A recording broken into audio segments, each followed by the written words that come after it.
नमस्कार बच्चों, आज की इस कक्षा में आपका स्वागत है। आज हम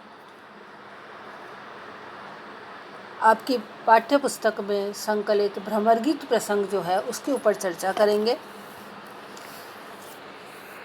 जैसा कि आपको पता है, सूर ने सूरसागर लिखा है और सूरसागर में बहुत से प्रसंग हैं जो कि भावों की दृष्टि से बहुत ही उल्लेखनीय हैं। उन्हीं में आया हुआ एक भ्रमर गीत प्रसंग है, वो भी अपनी बहुत सी विशेषताओं के कारण से बहुत लोकप्रिय है, बहुत साहित्यिक दृष्टि से बहुत चर्चित भी रहा है। तो यहाँ पर जब हम भ्रमर गीत प्रसंग की बात करते हैं तो बच्चों, प्रसंग यह है कि जैसा कि आप सबको पता है कि कृष्ण ब्रज को छोड़ करके, ब्रज में गोपियों को छोड़ करके और मथुरा चले गए थे, क्योंकि कंस ने उनको बुलाया था और अक्रूर जी लेने के लिए आए थे। तब वे मथुरा चले गए थे और जब वे मथुरा चले गए तो ब्रज में गोपियाँ उनके विरह में अत्यंत व्याकुल हो गई। वहाँ कृष्ण के एक सखा थे, उद्धव। उद्धव बहुत ज्ञानी थे, निर्गुण ब्रह्म की उपासना करते थे। अत्यंत ज्ञानी होने के कारण उनके मन में थोड़ा अहंकार भी आ गया, लेकिन थे वो कृष्ण के भक्त। और बच्चों, जैसा कि पता है आपको कि ईश्वर कभी भी अपने भक्त के मन में किसी भी तरह की कोई बुराई रहने नहीं देता।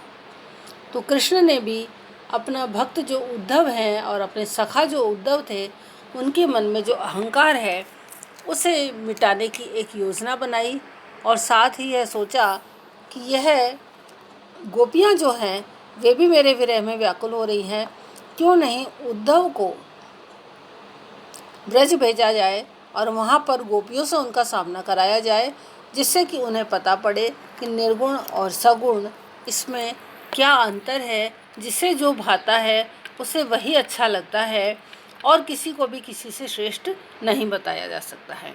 और उद्धव का जो ज्ञान का गर्व था उसको दूर करने की जो कृष्ण ने योजना बनाई, उसी के चलते हुए उन्होंने उद्धव को गोपियों के पास भेजा और ये कहा कि गोपियाँ मेरे विरह में अत्यंत व्याकुल हैं, तुम जाकर के उनको थोड़ा अपना ज्ञान का उपदेश दे करके आओ ताकि उनकी विरह वेदना कुछ कम हो सके। तो यहाँ पर भी जो भ्रमर गीत है, जैसा कि मैंने आपको पहले भी बताया कि सूरसागर में से लिया गया भ्रमर गीत प्रसंग है और उसका प्रारंभ जो होता है वो उद्धव के आगमन से ही होता है।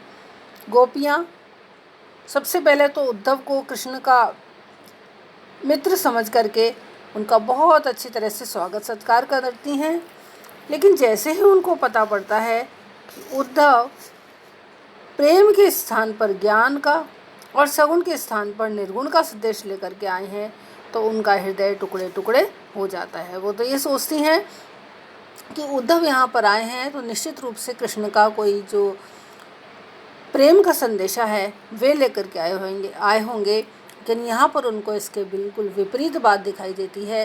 वे ये कहते हैं कि तुम कृष्ण कृष्ण क्यों करती रहती हो, कृष्ण को याद करने से तुम्हें क्या मिलने वाला है, और कृष्ण को याद करना छोड़ दो, निर्गुण की उपासना करना शुरू कर दो।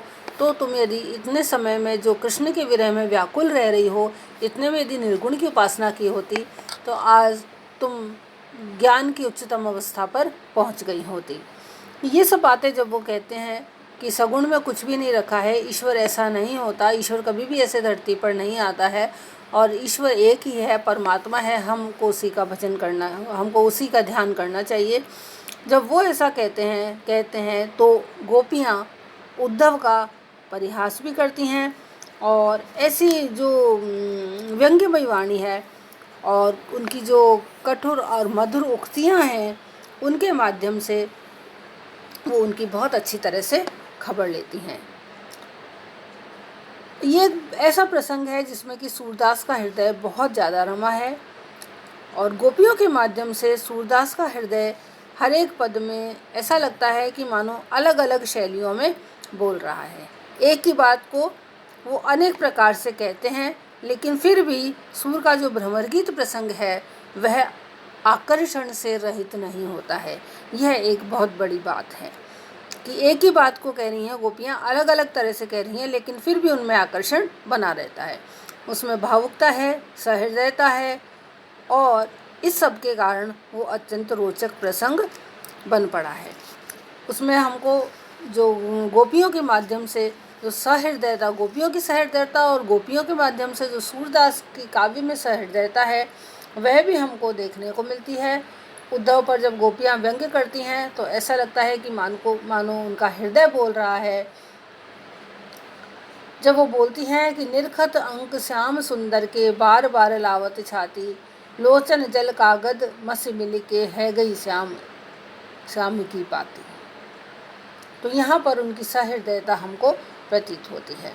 इसी तरह से विरह के क्षणों में जो मोरों का नाचना है वो भी गोपियों के लिए असह्य हो जाता है, और वो मोरों को भी अपना शत्रु बताती हैं, और वो कहती हैं कि हमारे माई मोरों बैर परे।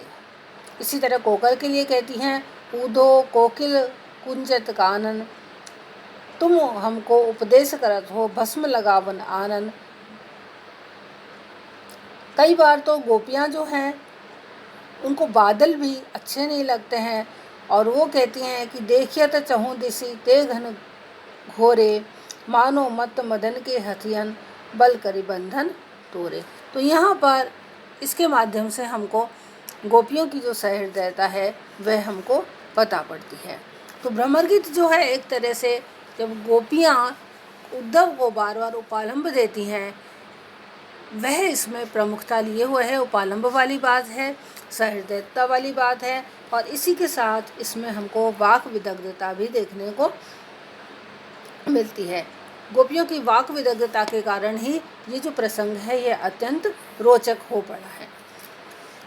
गोपियाँ बहुत ही सरस और मार्मिक ढंग से उद्धव को कहती हैं कि योग हमारे लिए बिल्कुल भी उपयुक्त नहीं है। वो कहती हैं, आयो घोष बड़ो व्यापारी, लाद खेप गुण ज्ञान जोग की ब्रज में आए उतारी, अपनो दूध छाड़ के पीवे खार कूप को पानी। यानी ऐसा कौन होगा जो उत्कृष्ट चीज़ को छोड़ करके निकृष्ट चीज़ की ओर जाएगा, यानी सगुण ही हमारे लिए अच्छा है। इसी तरह से वो कहती हैं, जब ये उनकी जो वाक विदग्धता है, उनकी जो बोलने की चतुराई है, वाक विदग्धता का मतलब होता है कि उनकी जो बोलने की चतुराई है वो हमको कई बार यहाँ पर देखने को मिलती है भ्रमर गीत में। वो कहती हैं, मधुकर यह कार्य की रीति, मन दे हरत पारायो सर्वस करे कपट के पेट। यानी ये जो काले होते हैं उनकी यह रीति ही होती है कि सबसे पहले तो मन दे करके और सब कुछ ले लेते हैं, और फिर वो कपट का प्रेम जो है वही हमारे सामने रह जाता है, बाकी कुछ भी नहीं रह जाता है। और इस तरह से वे कृष्ण को भी उपालंब देती हैं, और वाक विदग्धता के माध्यम से वे उद्धव को अपने तर्कों से हराने का प्रयास ही नहीं करती हैं, बल्कि उसमें सफल भी हो जाती हैं। तो भ्रमर गीत एक तरह से हम ये कह सकते हैं कि वो उपालंब काव्य है। गोपियों ने उद्धव को अपने व्यंग्य का निशाना बनाया है, और साथ ही कृष्ण की निष्ठुरता और क्रूरता का वर्णन भी उसमें किया गया है। और इसके माध्यम से उन्होंने पुरुष की बेवफाई का ये जो संदर्भ है, ये भ्रमर गीत की भावुक रचना जो सूरदास को सहृदय कवि प्रमाणित करती है। भ्रमर गीत में विरह के वर्णन के जो प्रसंग आए हैं वो इतने ज़्यादा मार्मिक हैं और आकर्षक हैं कि पाठक उनमें पूरी तरह से रसमग्न हो जाता है। भ्रमर गीत में जो रस की धारा बही है उसमें निमग्न होकर के पाठक न केवल संतोष का अनुभव करता है, अपितु कवि की भावुक कल्पनाएं जो हैं उनके प्रति मन ही मन कृतज्ञता का अनुभव भी करता है। अनेक स्थलों पर तो कवि की भावुकता और वक्रता दोनों का ही हमको मणिकांचन संयोग देखने को मिलता है।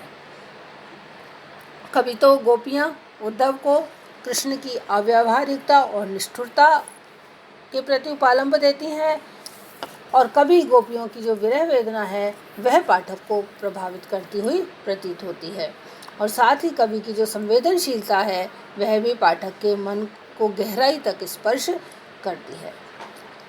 इस तरह से भ्रमर गीत में सूरदास की जो भावुकता है वो तो अभिव्यक्त हुई है, और उसका एक कारण ये भी है कि ये जो भावुकता है ये उसका प्रतिपाद्य भी है। भ्रमर गीत के माध्यम से कवि ने ये प्रतिपादित किया है कि सच्चे ज्ञान मार्ग की तुलना में अनन्य प्रेम कहीं ज़्यादा श्रेष्ठ है।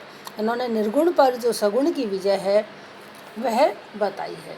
प्रेम की इस श्रेष्ठता और उच्चता की अभिव्यक्ति में सूरदास बहुत ही ज़्यादा भावुक हो गए हैं, और इसी कारण भ्रमर गीत भावात्मक रूप लेकर के अब तक साहित्य के क्षेत्र में अत्यंत चर्चित है। भ्रमर गीत में जो प्रतिपादित प्रसंग है और उससे जुड़ी गोपियों की मन स्थिति है, उसके अंकन में भी कवि की भावुकता और सहृदयता पूरी तरह से प्रमाणित होती है। उद्धव ने भले ही लाख कोशिश की हो कि गोपियाँ उनके कहे अनुसार निर्गुण ब्रह्म को स्वीकार कर लें, लेकिन गोपियाँ प्रेम की साक्षात प्रतिमाएं थीं, और गोपियाँ प्रेम रस में निमग्न रहने वाले सूरदास गोपियों के माध्यम से, यानी जो सूरदास जो कि प्रेम रस में हमेशा निमग्न रहते हैं, उनको भी ये कब स्वीकार हो सकता था। और यही कारण है कि भ्रमर गीत में कवि की सहृदयता हमको चरम सीमा में देखने को मिलती है। और ये कवि की सहृदयता चरम सीमा में किस रूप में देखने को मिलती है? गोपियों के रूप में। यानी जिस तरह से गोपियाँ प्रेम रस में निमग्न है, सूरदास प्रेम रस में निमग्न है, तभी जाकर के गोपियाँ प्रेम रस में निमग्न हमको दिखाई देती हैं। तो हम ये कह सकते हैं कि सूर का जो भ्रमर गीत प्रसंग है वह अत्यंत साहित्यिक दृष्टि से अत्यंत उत्कृष्ट है। इसमें सहृदयता भी है, वाक विदग्धता भी है, और इसके अतिरिक्त इसमें निर्गुण पर सगुण की विजय को भी बताया गया है। और फिर अंत में होता यही है कि निर्गुण पर सगुण की विजय होती है, और कृष्ण उद्धव को जिस उद्देश्य से भेजते हैं वह उद्देश्य भी पूरा हो जाता है, और उद्धव हार मान बैठते हैं कि नहीं, गोपियाँ ही सही हैं। उनका जो ज्ञान का गर्व है वह झूठा है, और वे सगुण के खुद ही सगुण के प्रति आकर्षित हो जाते हैं, और इस तरह से उद्धव के ज्ञान का गर्व भी दूर हो जाता है और गोपियों की विजय होती है। तो ये भ्रमर गीत प्रसंग का सार है। अब हम आगे की कक्षाओं में भ्रमर गीत से संबंधित जो व्याख्या हैं उनको भी करेंगे। धन्यवाद।